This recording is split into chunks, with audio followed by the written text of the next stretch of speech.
허난왕과 경문왕, 신라 왕권의 시험대.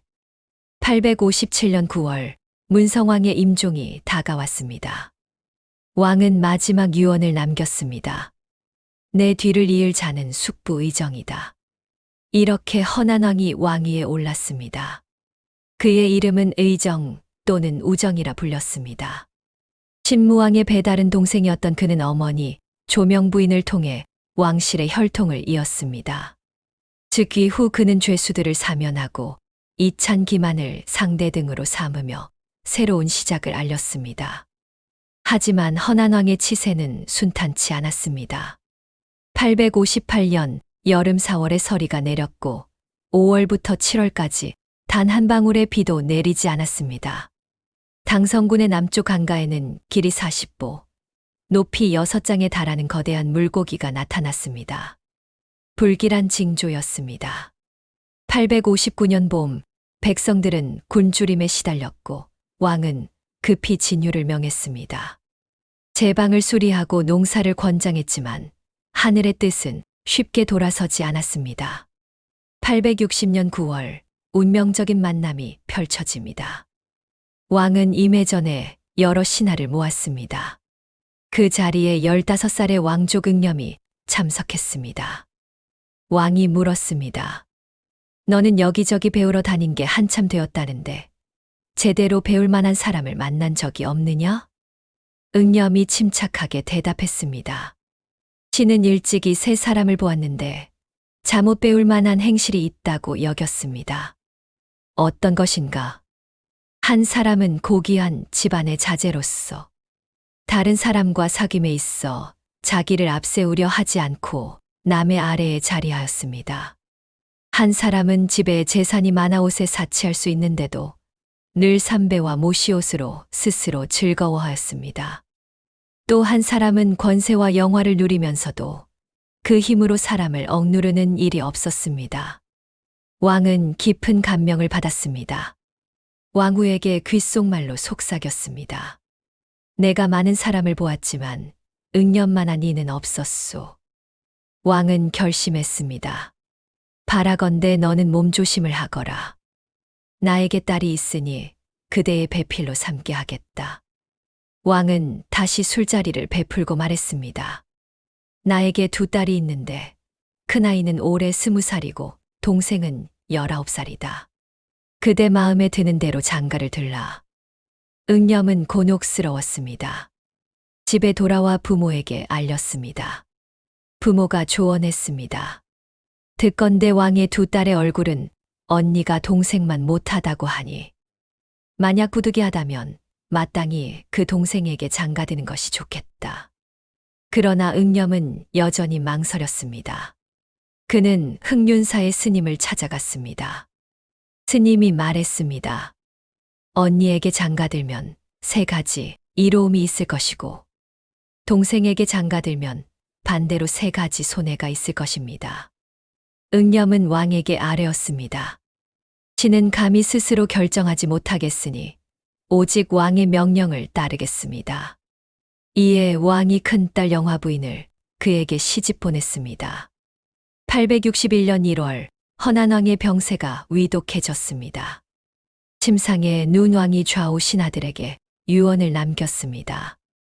과인은 불행하게도 아들은 없고 딸만 있다.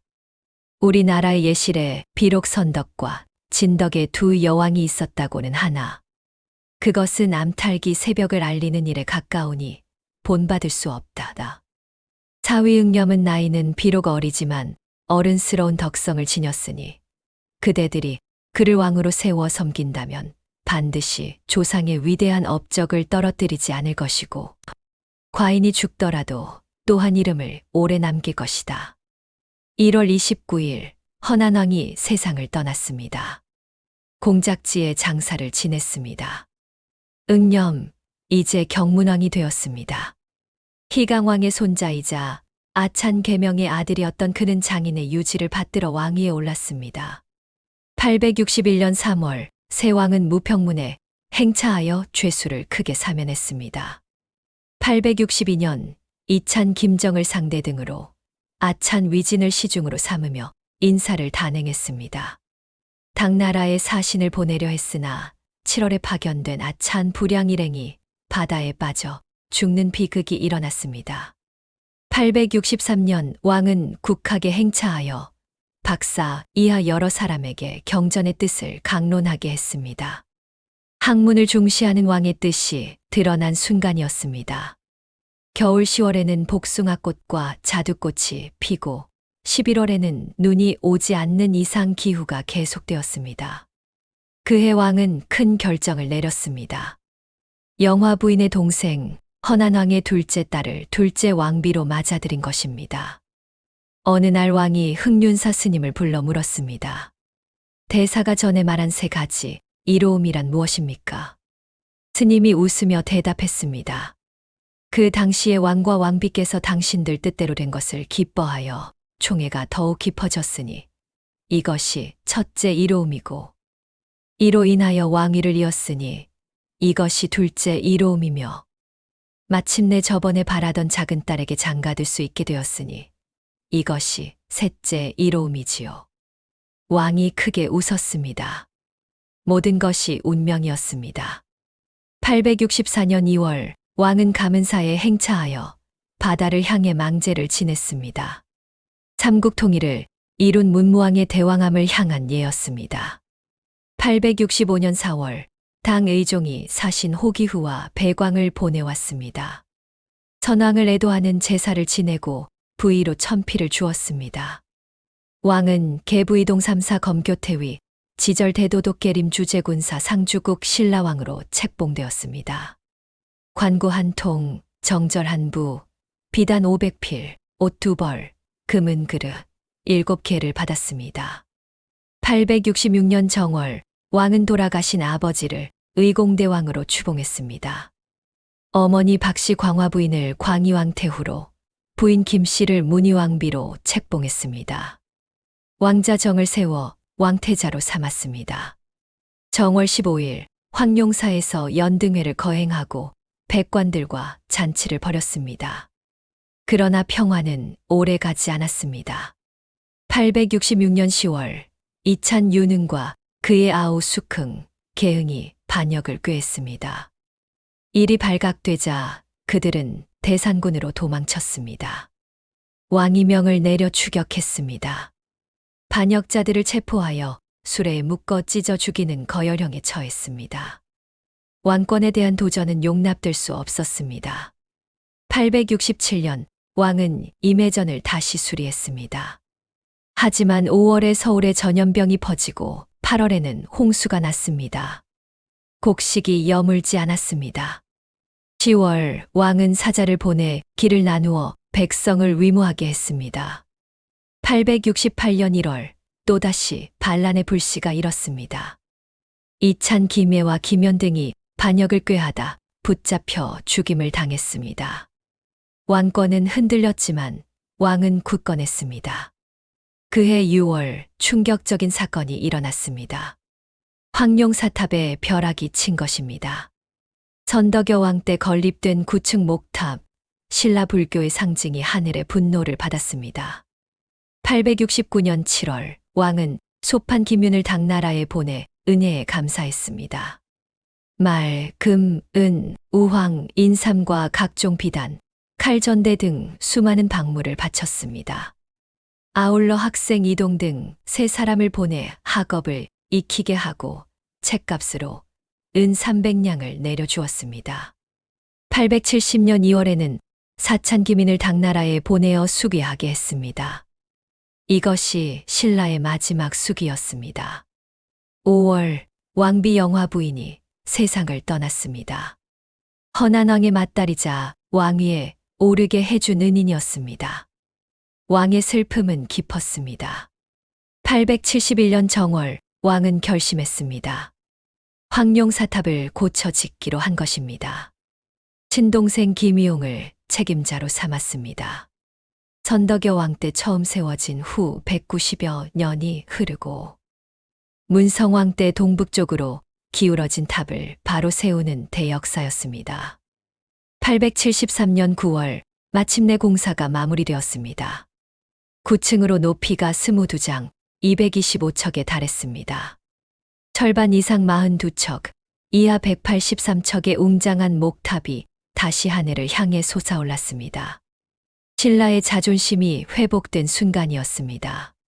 재위 기간 동안 경문왕은 지진, 가뭄, 전염병 등 자연재해와 맞서 싸웠고 상대 등과 시중 등 주요 관직 인사를 단행했으며 당나라와의 외교 관계를 유지했습니다. 874년 1월 상대 등 김정희 죽자 시중 위진을 상대 등으로 이능을 시중으로 삼았습니다. 4월에는 당 희종이 사신을 보내왔습니다. 하지만 5월 다시 반란이 일어났습니다. 이찬 근종이 반역을 꾀하여 궁궐에 침입했습니다. 금군을 출동시켜 그들을 처부수었습니다. 근종은 무리와 함께 밤에 성을 빠져나갔지만 뒤쫓아 사로잡혀 거열형에 처해졌습니다. 9월 왕은 월정당을 다시 수리했습니다. 그해 먼 당나라에서 반가운 소식이 들려왔습니다. 12세의 어린 나이로 당에 유학을 떠났던 최치원이 18세의 빈공과에 급제한 것입니다. 예부시랑 배찬이 주관한 시험이었습니다. 신라의 자랑이었습니다. 875년 7월 8일 경문왕이 세상을 떠났습니다. 15년의 재위 기간이었습니다. 그의 시호는 경문이라 하였습니다. 왕위는 아들 정, 훗날 헌강왕에게 이어졌습니다.